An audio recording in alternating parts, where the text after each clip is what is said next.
오른손 높이 들고 믿음의 고백 함께 선포하겠습니다. 나는 천지를 지으신 여호와께 복을 받는 자입니다. 아멘. 천지를 지으신 여호와께 우리 복을 받는 성도님 되시기를 주님의 이름으로 축원합니다. 우리 옆에 있는 성도님들과 인사하고 말씀 볼까요? 잠시 인사하면서 주님의 이름으로 사랑합니다 인사하겠습니다. 네, 주님의 이름으로 사랑합니다. 하나님께서 오늘도 우리에게 은혜 주실 줄 믿습니다. 사도 바울의 2차 선교 여행이 잘 마무리가 되었습니다. 아덴과 고린도 그리고 에베소 지역에서 하나님의 복음을 증거했습니다. 그리고 안디옥으로 돌아왔습니다. 2차 선교 여행을 통해서 사도 바울에게 하나님께서 주신 말씀은 은혜가 있는 곳에 마귀의 역사도 함께 있다라고 성경은 기록됩니다. 우리의 옛말로 호사다마라고 했던 것처럼 말씀이 전파되면 반드시 그곳에 하나님의 복과 그리고 그것을 따르지 않는 무리가 있기 때문에 그렇습니다. 우리 교회도 하나님의 은혜로 부흥 성장하고 있습니다. 정말로 마귀 사탄 틈 못하도록 기도해 주시고 하나님의 은혜만이 가득한 교회 될 수 있도록 꼭 기도해 주시기를 부탁드립니다. 우리는 일상생활 속에서 하나님의 뜻을 찾아야 한다고 말씀드렸습니다. 어떻게 하는 것이 하나님의 뜻이 올바른 것일까 말씀 속에서 찾으시면서 늘 기도하시면 좋겠고, 그리고 믿음의 사람은 교회 중심으로 살아야 함을 알려드렸습니다. 사도 바울이 모든 선교회 2차 선교회 과정을 마치고 안디옥으로 돌아가기 전에 예루살렘 교회에 올라가서 그들에게 권면하고 보고했던 것을 바라보면서 교회는 질서의 하나님이라는 사실도 말씀드렸습니다. 이렇게 사도 바울의 2차 선교 여행을 마치고 오늘 말씀은 에베소 그리고 고린도에서 전도하는 아볼로를 잠시 소개하고 있습니다. 아볼로는 성경에서 사도행전에 처음 등장하고 고린도 교회에서 지도자가 되는데요. 오늘 성경 18장 24절 성경을 좀 보도록 하겠습니다. 성경은 이렇게 아볼로를 소개합니다. 알렉산드리아에서 난 아볼로라 하는 유대인이 에베소에 이르니 이 사람은 언변이 좋고 성경에도 능통한 자라. 알렉산드리아 출신이고 이 그리스 로마 출신이라는 뜻입니다. 유대인의 에베소에 이르니 이 사람은 언변이 좋고 말을 잘했나 봐요. 그리고 성경에도 능통했다. 25절의 말씀에 보면 그가 일찍이 주의 도를 배웠는데 열심으로 예수님에 관한 것을 자세히 말하여 가르쳤습니다. 그런데 아볼로에게 하나의 약점이 있었는데 그게 뭐냐면 요한의 세례만 알따름이라고 성경에 기록되어 있습니다. 그러니까 요한의 세례까지만 알고 예수님의 세례와 예수님의 십자가와 예수님의 부활은 이 아볼로는 알지 못했습니다. 구약의 성경과 율법과 그리고 요한의 세례도 잘 알고 있었습니다. 그런데 요한의 세례만 알았다는 것은 예수님의 세례, 성령님의 사역에 대한 지식을 모르고 있었다고 알게 됩니다. 열심은 있었지만 예수님의 세례와 성령님의 임재를 알지 못했고, 그리고 이것으로 인하여서 복음 전파에 조금 어려움이 있었던 것으로 보입니다. 시기적으로 아볼로가 고린도에 도착하여 하나님의 복음을 전하려고 했을 때 사도 바울이 가르치고 나서 사도 바울이 떠난 다음에 이 에베소에 도착한 걸로 보입니다. 아볼로 알렉산드리아 출신이고 헬라 철학과 웅변에 능통하고 변증법을 잘 알았 것으로 생각이 되지만 예수님의 죽으심과 부활 그리고 성령님의 사역에 대해서는 알지 못했습니다. 그래도 아볼로는 담대히 하나님의 복음을 증거합니다. 오늘은 이 아볼로의 전도를 통해서 몇 가지 은혜를 좀 함께 나눠보고자 합니다. 첫 번째로는요, 전도는 하나님의 사역이고 여러분들과 저는 하나님의 도구임을 꼭 기억하시길 바랍니다. 오늘 26절 하반절 26절에 보면은 이렇게 기록됩니다. 그가 회당에서 담대히 말하기 시작했다. 아볼로가 자신이 알고 있는 요한의 세례를 담대히 말합니다. 그런데 여기에서 예수님의 세례를 알지 못했기 때문에 어려움이 닥치죠. 우리가 전도의 현장에서 조금 어려운 것은 뭐냐면 내가 전도하는 행위가 조금 힘들고 불편하게 느껴질 때가 있습니다. 그리고 어떤 부분들이 있냐면 우리가 내가 진짜 복음을 잘 설명할 수 있을까? 내가 전도하는 대상자가 나에게 물어보면 어떡하지? 라는 그런 어려움이 있습니다. 만약에 사랑하는 성도 여러분, 전도하시다가 내가 모르는 것을 그 사람이 물어보면 거짓말로 알려주면 됩니까? 아니면 목사님에게 물어보면 됩니까? 예, 목사님에게 물어보면 됩니다. 전도하시다 물어보면 모르는 게 생기면 대답하기 어려우시면 그거 이번 주일날 우리 교회 목사님에게 물어보러 가자. 아니면 지금이라도 우리 목사님 교회에 계시니까 교회 가보자. 이러는 게 제일 좋습니다. 가끔씩 전도의 현장에서 우리는 아무것도 모른다라고 생각하는 것을 바라보면서 우리는 좀 어려움이 있지요. 저도 말씀 준비하면서 천둥 벌거숭이 같은 저를 하나님께서 은혜로 목사로 만들어 세워주시고 아무것도 몰랐던 때가 기억이 납니다. 20살 때 처음 신학교 들어가 가지고요, 그때는 성경도 모르고 신학도 뭔지 아무것도 모르잖아요. 신학교 수업을 하면 꼭 신학교 수업을 시작할 때 기도하고 시작하거든요. 그러면 신학교 교수님이 출석을 다 부르고 이제 출석을 부른 다음에 이제 기도하잖아요. 그러면 이제 땡땡이 치는 겁니다. 농구장 가서 농구하고 바깥에 나가서 차 마시고 그리고 놀다가 이제 수업 끝날 때 들어와서 목사님에게 인사하고 그때 공부도 하나도 안 했는데 어떻게 교회 사역을 했는지 마음에 많이 찔립니다. 진짜 부족하고 아무것도 몰랐던 이 연약한 사람을 성도님들께서 참아주시고 인내해 주셔서 저를 목사로 만들어 주시지 않았을까라고 저는 개인적으로 생각합니다. 아볼로가 세례 요한의 세례만 알고 예수님의 세례를 몰랐잖아요. 저도 말씀을 준비하면서 옛날에 실수했던 경험들이 몇 개 생각이 났습니다. 오늘 서혜 집사님께서 기도해 주시면서 내 발의 신을 벗으라라는 말씀해 주셨잖아요. 이것은 모세가 출애굽기에서 하나님을 만나는 장면인데요. 출애굽기 3장에 기록되어 있었는데 제가 아무것도 모르던 신학교 1학년 시절에 그때 제가 섬겼던 교회에서 성경 교사로 아이들에게 말씀을 가르쳤고 21살에 처음 교육전도사가 됐는데 그때 설교 노트를 보면요, 얼마나 창피한지 몰라요.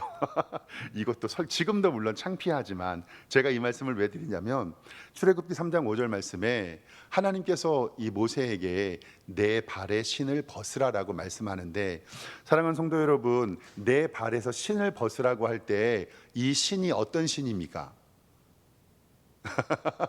저는요, 아무것도 몰라가지고 그 신이 우리 마음속에 있는 잡신인 줄 알았어요. 귀신. 그리고 허랑방탕하게 우리가 막연히 추구하는 잡된 신. 그래서 그때 그렇게 설교했어요. 하나님께서 우리에게 말씀하신다고 내 발에서 신을 벗으라고. 그 신은 뭐냐면 우리 마음 가운데 있는 뭘 벗으라? 신을 벗으라, 귀신을 벗으라라고 얘기했는데, 나중에 이제 원어 성경을 배우고 영어 성경을 읽다 보니까 화면 잠깐 좀 보여주시죠. 출애굽기 3장 5절에 보면 하나님께서 이렇게 말씀하세요. 하나님이 이르시되 이리로 가까우지 말라. 내가 선 곳은 거룩한 땅이니 내 발에서 신을 벗으라. 영어 성경만 보더라도 어떻게 적혀 있냐면 Take off your sandals라고 되어 있어요. 그러니까 제가 우리 아이들에게 가르쳤던 내 발의 신을 벗으라라고 이야기할 때 그 신이 제가 설교했던 신이 아니라는 걸 알 수 있죠. 만약에 목사가 돼서라도 이렇게 설교했으면 아마 노회나 총회에서 가만히 있지 않았을 것 같습니다. 또 어떤 생각도 났냐면요, 예수님께서 산상수훈의 말씀을 통해서 마태복음 5장에 너희는 세상의 빛과 소금이다라고 말씀해 주실 때에 사람이 등불을 켜서 말 아래 두지 아니하고라는 저 말씀도 있잖아요. 근데 저는 솔직히 20살 때 말이라는 게 뭔지 몰랐어요. 아마 따그닥따그닥 타고 다니는 말이라고 생각했거든요. 그러니까 설교할 때 그렇게 생각했죠. 우리가 등불을 켜서, 손전등을 켜서 말 위에다가 후레쉬를 비추는 것처럼 등경 위에 두는 거다라고 얘기했거든요. 근데 영어 성경만 보더라도 put in under a bowl이라고 되어 있죠. 그러니까 이 말이 뭐냐면 우리 한 말, 두 말, 한 대, 두 대 할 때 이 bowl을 이야기하는 그릇을 이야기하는 거거든요. 그러니까 사람이 등불 아래 켜서 말 아래 두지 아니하고라는 것은 이 등불을 켠 다음에 이 접시 같은 게 있으면 이 등불 위에 놓는다는 소리인데, 저는 따그닥따그닥 타고 다니는 말이라고 설교했으니 그때 생각하고 지금 제가 했던 벌써 27년, 28년 된 그 설교 노트를 바라보면 야, 우리 성도님들이 엄청 참아주셨구나. 그래도 교회에서 쫓겨나지 않고 전도사 생활하면서 하나님의 은혜로 말씀 전했구나라는 생각이 듭니다. 사랑하는 성도 여러분, 우리가 하나님의 말씀을 증거할 때 정말 최선을 다해서 열심히 준비해야죠. 그리고 저도 지금도 실수하지 않으려고 꼭 설교 말씀 준비하기 전에 원어 성경을 보고, 또 우리 많은 선배 목사님들이 어떻게 설교했는지 찾아보고 주석을 찾아봅니다. 이렇게 미련한 자를 하나님께서 사용해 주셨다라고 생각을 하는데, 우리가 생각을 할 때 뭐냐면, 우리가 내가 과연 이렇게 부족한 모습으로 하나님 앞에 전도할 수 있을까? 말씀 가르칠 수 있을까? 우리 아이들에게 복음 전할 수 있을까?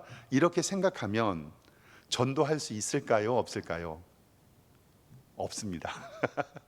모르면 모르는 대로, 알면 아는 대로 여러분들이 경험한 그 하나님과 내가 설명할 수 있는 예수님 전파하시기를 주님의 이름으로 축원합니다. 예수님께서 십자가에 못 박히시기 전날 밤에 예루살렘에서 제자들에게 복음 전파를 이야기하시면서 우리들에게 알려주신 말씀이 요한복음 14장 26절에 기록이 되어 있습니다. 내 이름으로 보내실 성령, 그가 너희에게 모든 것을 가르치고 내가 너희에게 말한 모든 것을 생각나게 하리라. 그러니까 하나님께서 우리에게 생각나게 하여 주신다고 말씀하세요. 평안을 너희에게 끼치노니 곧 나의 평안을 너희에게 주노라. 내가 너희에게 주는 것은 세상이 주는 것과 같지 아니하리라. 너희는 마음에 근심하지도 말고 두려워하지도 말라.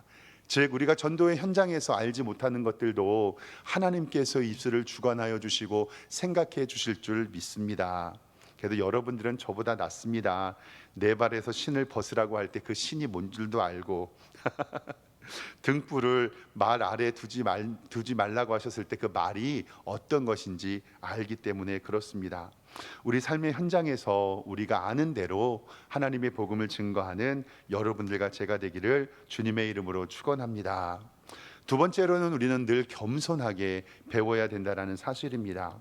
아볼로가 담대히 하나님의 말씀을 전합니다. 그런데요, 그때 이 에베소는요, 사도 바울이 머물면서 하나님의 말씀을 가르쳤고, 그 설교를 들었던 브루스길라와 아굴라는요, 고린도 지역에서 사도 바울과 함께 1년 6개월 동안 장막을 치면서 사도 바울이 같이 살면서 복음을 알려줬던 사람이 바로 브루스길라와 아굴라입니다. 그런데 이 브루스길라와 아굴라가 아볼로의 설교를 들으니 세례 요한의 세례는 있는데 누구의 세례가 없어요? 예수님의 세례가 없는 거예요. 그러니까 아볼로는 그때 사도, 즉 성경 교사였는데, 평신도가 사도에게 가가지고요, 오늘 성경 26절 말씀 보겠습니다. 성경 26절 말씀에 보면 보세요. 그가 회당에서 담대히 말하기 시작하거늘, 아볼로가 말해요. 그런데 브루스길라와 아굴라가 듣고 데려다가 하나님의 도를 더 정확하게 풀어 이르더라라고 말씀을 합니다. 뭔 이야기냐면, 목사님이 나와서 설교를 했는데 그 목사님은 세례 요한의 세례만 알고 있는데 평신도가 예수님의 세례를 알고 있어요. 그러니까 평신도가 얼마나 마음이 졸였겠어요. 저건 아닌데. 그리고 하면서 저는 브룩스길라와 아굴라가 얼마나 기도를 많이 했을까라는 생각이 들어요. 왜냐하면 저 목사님에게 복음의 진리를 알려드려야 되는데, 만약에 사랑하는 성도 여러분, 박 목사가 설교를 하는데 제가 실수로 잘못된 걸 가르쳤어요. 근데 우리 성도님들이 볼 때는 이건 아닌데, 그러면 저를 찾아와서 알려주시겠습니까? 그냥 넘어가시겠습니까? 어떻게 하시겠습니까? 저는 오늘 말씀을 보면서 이 말을 들었던 아볼로도 대단하지만 그것을 기도하면서 준비했던 브루스길라와 아굴라도 더 대단한 것을 느낍니다. 사랑하는 성도 여러분, 만약에 박 목사가 설교하다가, 이제 성경은 어느 정도 제가 이해할 수 있겠지만 예화를 들다거나 시사와 교양 같은 걸 이야기할 때는 틀릴 때도 있잖아요. 그러면 언제든지 말씀해 주시면 저도 겸손히 듣겠습니다. 그리고 겸손히 들을 수 있는 목사 될 수 있도록 꼭 기도해 주시기를 바랍니다. 왜냐하면 목사도 완벽한 사람이 아니고 하나님의 말씀을 준비한다고 하지만 그것을 다 알 수는 없거든요. 오늘 26절 다시 한번 설교 반면 보면요, 26절에 그가 회당에서 담대히 말하기 시작했는데 브루스길라와 아굴라가 듣고 데려다가 하나님의 도를 더 정확히 풀어 이르렀더라라는 말씀은 그 목사님을 앉혀놓고 가르쳤더라는 말씀입니다. 저는 고린도 교회의 이 성경학자인 아볼로를 겸손하기 위하여서 하나님께서 이 브루스길라와 아굴라의 역할이 이 가운데 있었다고 생각합니다. 나중에 아볼로는 고린도 지역과 에베소 지역의 목회자로 사용할 수 있었고, 고린도 교회에서는요 바울과 베드로의 위치에 이르는 아주 중요한 사역을 감당했습니다. 왜 우리 기억나시죠? 고린도 교회에 분파가 있었는데 아볼로파, 게바파, 바울파, 그리스도파 이렇게 있었잖아요. 그 파에 들어갈 정도로 아볼로의 역할은 컸던 것을 바라보게 됩니다. 오늘 말씀은 바라보면서 하나님의 교회에 목회자와 성도가 어떤 위치에서 교회를 섬겨야 하는지 하나님께서는 고린도전서 3장 18절을 통해서 우리에게 말씀해 주고 있습니다. 보세요. 이거는 설교자에게 한 말씀인데, 아무도 자신을 속이지 말아라. 너희 중에 누구든지 이 세상에서 지혜 있는 줄 생각하거든 어떻게 되라고요? 어리석은 자가 되라. 그리하여야 지혜로운 자가 되리라 말씀하고, 베드로전서 5장 3절 말씀을 통해서도 이렇게 말씀을 합니다. 보세요. 맡은 자들은 교회의 목회자와 장로를 얘기하는 거예요. 맡은 자들에게 주장하는 자세를 하지 말고 양 무리의 본이 되라. 그리하면 목자장이 나타나실 때에 시들지 아니하는 영광의 관을 얻으리라라고 교회의 지도자들에게 말씀하고 계십니다. 그리고 5절 말씀을 통해서는 성도들에게 어떻게 해야 하는지 알려주십니다. 젊은 자들아, 이와 같이 장로들에게 순종하고 다 서로 겸손으로 허리를 동이라. 하나님은 교만한 자를 대적하시되 겸손한 자들에게 은혜를 주시느니라. 그러므로 하나님의 능하신 손 아래에서 겸손하라. 때가 되면 너희를 높이시리라. 아멘. 즉 교회의 리더와 교회에서 설교하는 자들은 어리석은 자가 되지 말고 겸손하여 양무리의 본이 되고, 우리 성도들은 장로들에게 순종하고 서로 겸손으로 허리를 동이라고 우리에게 말씀합니다. 조금 확대해서 말씀드리면, 사랑하는 성도 여러분, 박 목사를 훌륭한 목사로 만드는 것은 제 역할일까요? 우리 성도님들의 역할일까요? 저도 열심히 할 테니까 우리 성도님들도 저를 훌륭한 목회자로 만들어 주시기를 부탁드립니다. 마지막 세 번째로는요, 교회는 목회자와 성도가 조화를 이룰 때 부흥을 이룰 수 있습니다. 이렇게 아볼로는 목회자의 역할을 감당했고, 브루스길라와 아굴라는 아마도 그 교회의 장로님, 권사님 부부였겠죠. 이렇게 하나님의 말씀을 바르게 알고 가르쳤을 때 하나님의 은혜가 있었습니다.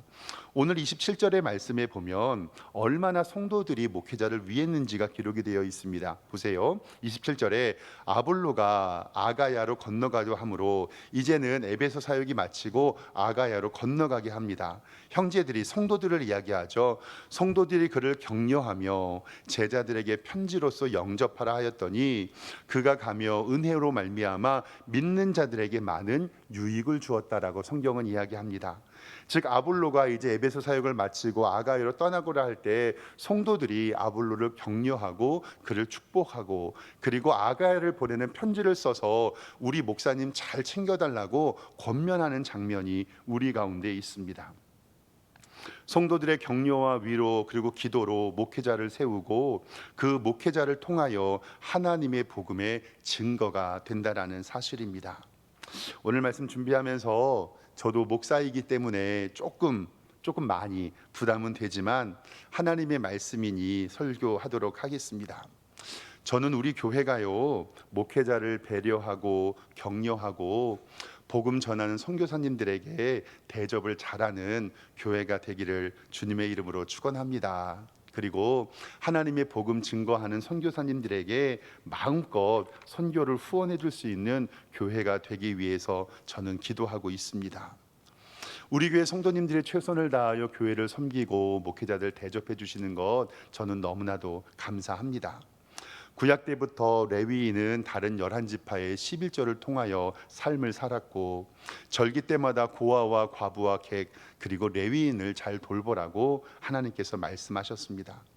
엘리야 선지자를 통한 사르밧 과부의 이야기도 있고, 사도 바울도 믿음 마음 놓고 이렇게 전도할 수 있었던 것은 교회의 후원 때문이었습니다. 말씀을 보면서 마태복음 10장 41절 말씀에 이렇게 기록이 되어 있습니다. 보세요.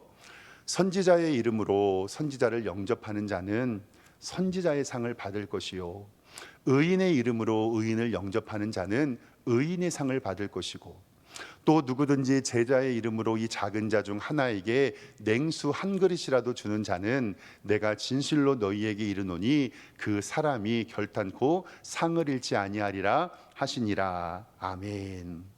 어렸을 때 한 초등학교 5, 6학년 때로 기억나요. 그때 권사님들이 제가 먹는 거 좋아하고 막 덩치도 크니까 농담 반 진담 반으로 이렇게 늘 말씀하셨어요. 성일아, 교회에서 밥 먹을 때는 꼭 목사님 옆에서 먹어라. 왜 목사님 옆에서 먹으라고 하셨을까요? 왜 목사님 옆에서 먹으라고 하셨을까요? 뭐라도 하나 더 먹는다고. 그래서 저는 어렸을 때 벌써 30년이 넘게 지났는데, 아유, 권사님들이 어렸을 때 뭘 맛있는 걸 먹을 때 꼭 목사님 옆에서 먹어라. 아마도 한국 교회에서 목회자들을 사랑으로 챙겨주셨던 좋은 전통이 아마 남아있던 걸로 기억이 됩니다.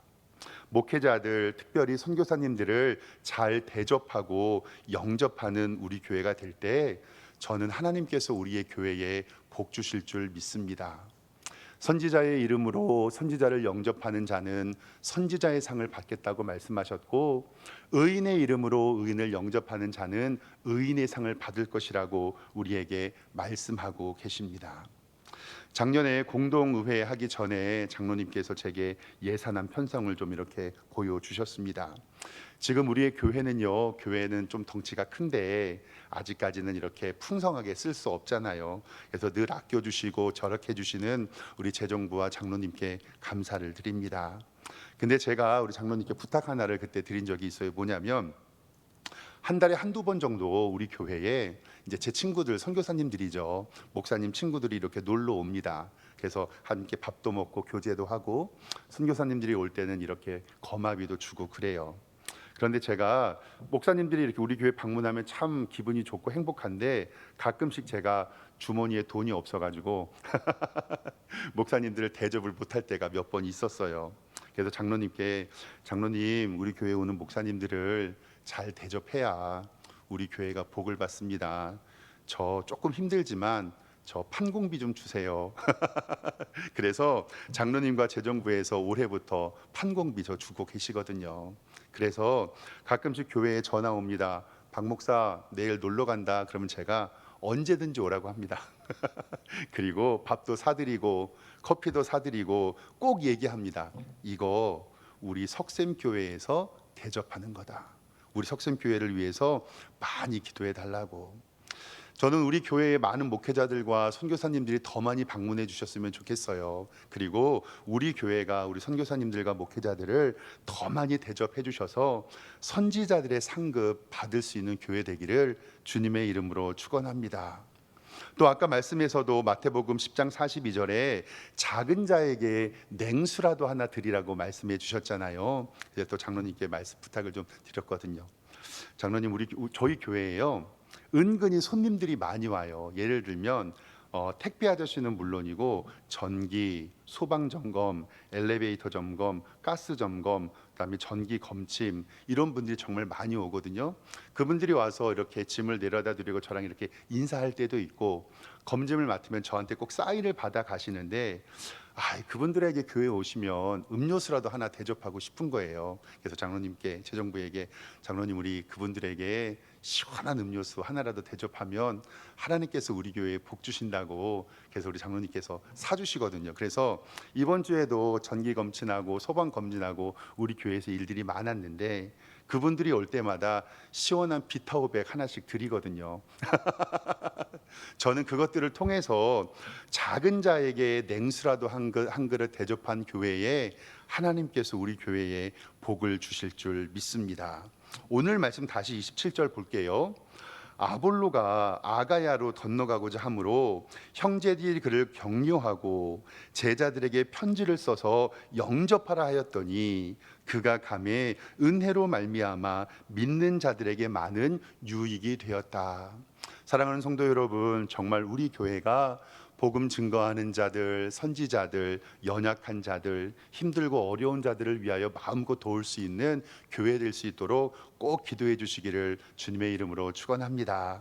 오늘 28절 마지막입니다. 이렇게 했더니 어떤 결과가 있었냐면, 이는 성령으로서 예수는 그리스도라고 증언하며 공중 앞에서 힘있게 유대인의 말을 이겼다라고 초대교회는 기록하고 있습니다. 교회가 복음 전하시는 분들의 필요를 살펴주고 목회자들을 겸손히 하나님의 은혜로 섬길 때 하나님께서 선지자의 복을 하나님의 교회에 부어 주실 줄 믿습니다. 우리 교회가 그러한 복음을 증거하며 하나님의 복을 받는 복된 교회 되기를 주님의 이름으로 축원합니다. 기도하겠습니다. 하나님 아버지, 은혜와 사랑에 감사합니다. 성도들의 인내와 참음으로 좋은 목회자가 태어나고, 좋은 목회자는 기도하며 겸손함으로 성도들 앞에 설교할 수 있도록 우리 교회에 은총을 베풀어 주시옵소서. 아볼로에게 하나님의 은혜를 부어주셔서 교회가 그를 축복했던 것처럼 우리 교회도 목회자와 복음 전하는 자와 선지자들에게 하나님의 은혜를 전할 수 있도록 인도하여 주시옵소서. 그리하여 선지자의 상급을 받는 복된 교회 되게 하여 주시고, 예수 믿는 사람들에게 하나님의 은혜를 전파하는 아름다운 교회 될 수 있도록, 선지자의 복을 받는 복된 교회 될 수 있도록 인도하여 주시옵소서. 예수 그리스도의 이름으로 기도드리옵나이다. 아멘.